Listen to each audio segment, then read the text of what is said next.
राधे राधे। आप पहले अपना शुभ नाम बताइए आप। My name is Pallavi Singh and I am train guide from UP tourism ji. और दिस इज कहाँ से बिलोंग करती हैं? I belong from Bihar and I am pursuing my degree from Prayagraj Uttar Pradesh and it's all about Mahabharat. जैसा कि आप देख सकते हैं जितने भी पिक्चर्स वगैरह हैं सब कुछ दिखाई गई है। ये महाभारत के बारे में आपको दर्शाया गया है। ये जो महाभारत की जितनी भी चीजें हैं सबसे पहले तो आपको यहाँ पे मैप देखने को मिलेगा। जी जी। यहाँ पे जब अगर आप मैप पे नजर डालें तो जो उत्तर प्रदेश का ये मैप है जी। और उत्तर प्रदेश के जितने भी महाभारत में जिसकी जो भूमिका जिस जगह की रही है जी। उसके बारे में बताया गया। फर्स्टली अगर हम बात करें हस्तिनापुर में, आप देख सकते हैं हस्तिनापुर की राजधानी थी। मथुरा में श्री कृष्ण से जुड़ी हुई सारी गाथाएं और कहानियां हैं।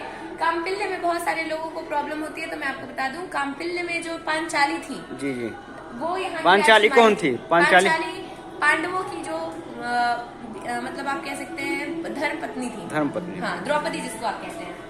तो क्या ये मान लें कि उस समय बहुपति भी प्रथा चल रही थी? बिल्कुल। इनको जो वो यज्ञ से उत्पन्न हुई थी ना जी, तो इसीलिए उनका नाम मतलब क्योंकि पांचाल नरेश की वो पुत्री थी इसलिए उनको पांचाली भी कहा जाता है। Good good. आप यहाँ पे नजर डालिए लक्षागृह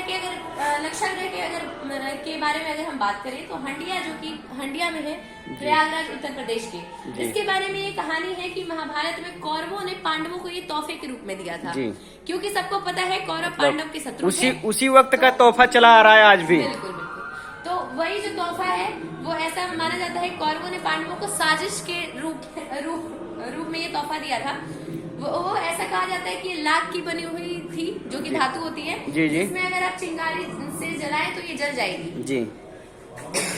लेकिन तभी कौरवों ने पांडवों को इसीलिए दिया था ताकि अगर इसमें सारे पांडव एक साथ रहे तो उनको जला करके मार दिया जाए। लेकिन इसके बारे में उनको पहले ही पता लग गई थी पांडवों को, तो यहाँ से सुरंग बना करके वो निकल गए थे। नेक्स्ट अगर हम बात करें श्री द्वारिकाधीश मथुरा जो कि आपके सामने है, इसमें श्री कृष्ण से जुड़ी हुई सारी गाथाएं हैं। आपके सामने ये मंदिर जो दर्शाई गई है ये है श्री पांडेश्वर मंदिर जो कि हस्तिनापुर में स्थित है। इसके बारे में ये कहानी है कि पांचों पांडवों ने मिलकर के इस शिवलिंग की स्थापना की थी जिसकी वो उपासना किया करते थे। आपके सामने मैं दिखा दूं सारी चीजों के बारे में, मैं आपको नॉलेज दे दूं। श्री महादेव टेम्पल जो कि हस्तिनापुर में है इसके बारे में बताया जाता है क्योंकि हम सबको पता है कि जो पांडव थे वो शिव के बहुत बड़े उपासक थे तो उन्होंने यहाँ पे बनवाया। क्यों विष्णु जी भी थे, ब्रह्मा जी क्यों शिव के उपासक हुए? शिव के उपासक क्योंकि हमारे धर्म में भी आप देख सकते हैं कि जो अखाड़ा वगैरह है इनमें भी तीनों जो वैष्णव अखाड़ा, शिव अखाड़ा और जो दोनों को मानते हैं तो सबका अपने अपने मानने का तीनों लोग तो भाई थे, क्यों उनकी पूजा की जाती है शिव की?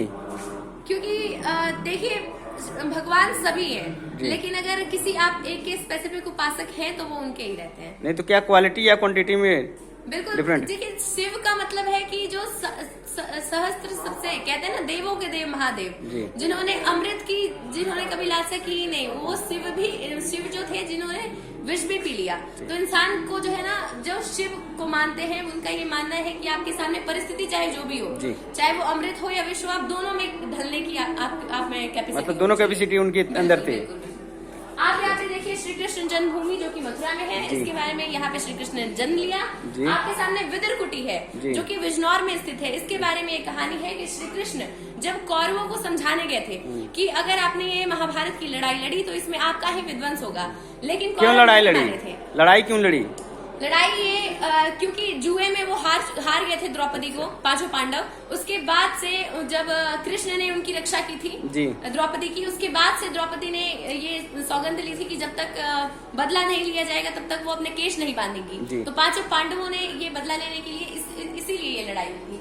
अगर उस वक्त सुप्रीम कोर्ट होता तो क्या होता उनके साथ?